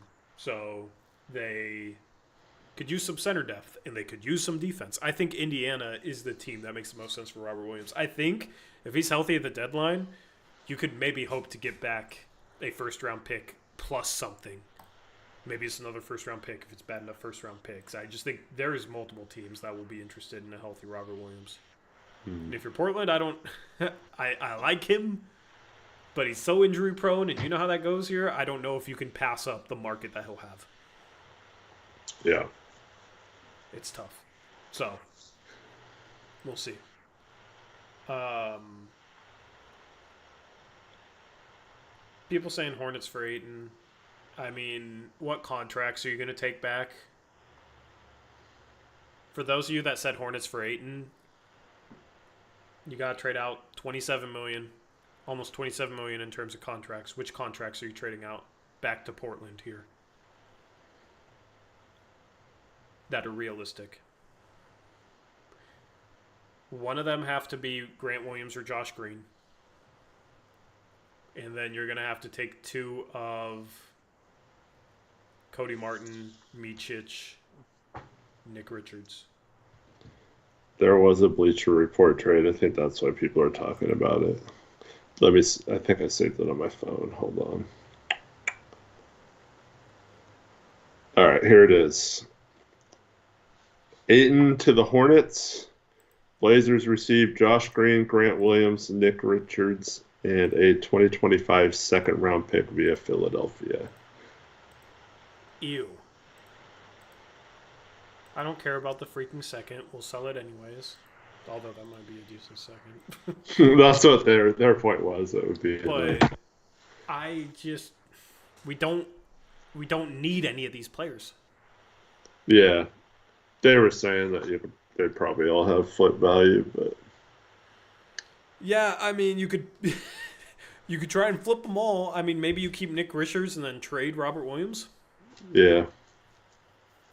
Nick Richards is the only guy I'd be interested in keeping. It's not that Josh Green is a bad contract. It's just he's not any more valuable than any young player we're playing that's on a rookie contract. So why do you want his $12 million?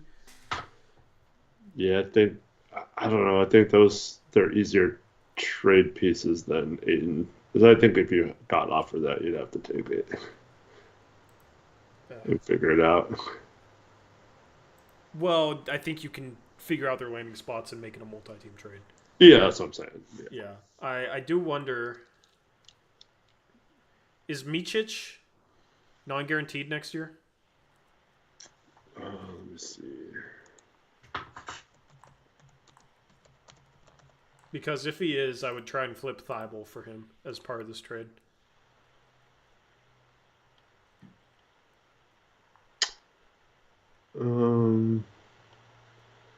Yeah, it's a club option, so team option. So he could be bought out. He's basically an expiring contract. Yeah. And you get off Thibault, you solve that problem. So you can buy out Micic. He's expiring basically. Nick Richards, you can keep. You can trade Robert Williams if you want to. Or he can be the third string center. Then Josh Green, you try and flip. Grant Williams, you try and flip.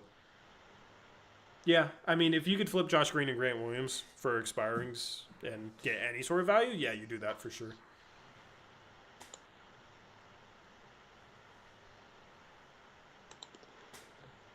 Because I'd be really satisfied with, like, if they could get a good package for Robert Williams, you got Nick Richards as your backup center next year on a cheap contract.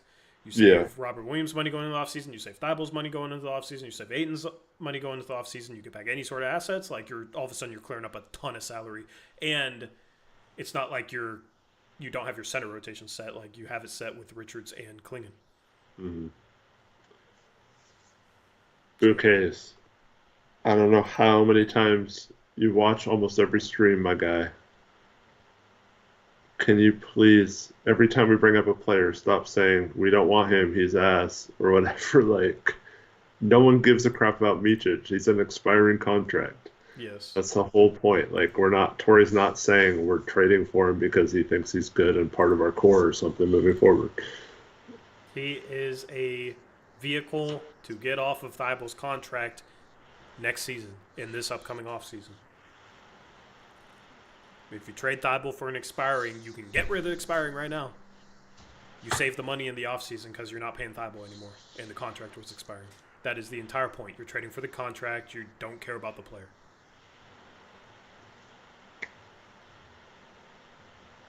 What about get Salon? We're not getting Salon for Ayton. Sorry, man. I wish. Green and Grant Williams for Lonzo Ball? Green and Green and Grant Williams for Lonzo. Does that work? Yeah, I think it does. I wonder if they do that. No one. Wait, Eric. What are you talking about? Why would we want Lonzo?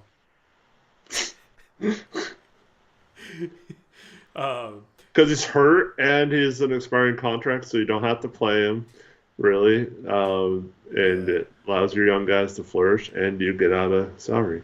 They're $254,000 under the tax, according to Fanspo, so it looks good to me. Now, this is where you flip that 2025 Philadelphia second to Chicago, and you get our freaking first round pick back. Yep. Yeah. And then we can swap it in 2028 with Milwaukee when we make the playoffs finally in 2028. Yep. Yep. Perfect. He said, I thought Tori said Miches because he likes him. No, I would tell you about why I would like him. If I include somebody in a trade and I start saying, like, I like him in this role for this team going forward, then yeah, I like him. But if I say, oh, we can throw him in because he's an expiring, then it's because I like him because he's expiring and because we just get off the money. I think Jabari Smith and Jarvis Walker are the only two names we brought up this entire stream that we'd actually be interested in. Yes. Like, and maybe Nick Richards as to a a lesser backup, extent. Yeah, as a Rob Will replacement. But yeah. But no, it's like. Also, if you're still tanking next year and Ant is gone, I don't hate Lonzo Ball as a third guard, but he's expiring, so you'd probably just let him walk. Yeah. Let's go to the Clippers, remember? Oh, yeah, that's right. With LaMelo. Yeah, so I think if you do something like this, and then if you trade Ant, you can maybe have Lonzo to finish the season, but he's an expiring. You're just getting off Josh Green and Grant Williams. In this trade, the whole point is you get off Ayton's and Thybulle's contract. You get potentially a Rob Will replacement in Nick Richards if you want to shop Robert Williams, and you get your first round pick back. Yep. This is like a dream trade for Ayton and Thybulle. This is like best case scenario. Save a crap load of money in the offseason. Yep. Yeah, that we can justify for both teams, for the other teams. So that's a good one to end on. Tristan Klein with a $5 donation. Robert Williams to the Thunder for Ousmane Dieng and Dylan Jones and the 2028 Dallas first-round pick. Does OKC accept? I'm thinking they would if they keep losing. But you saw them get Hartenstein back tonight. Who knows about Chet? But I think Hartenstein will help relieve a lot of their center issues. I think they would do it just because that's good value, and they could still use some extra big man depth. Yeah. Yeah, I think they would consider that.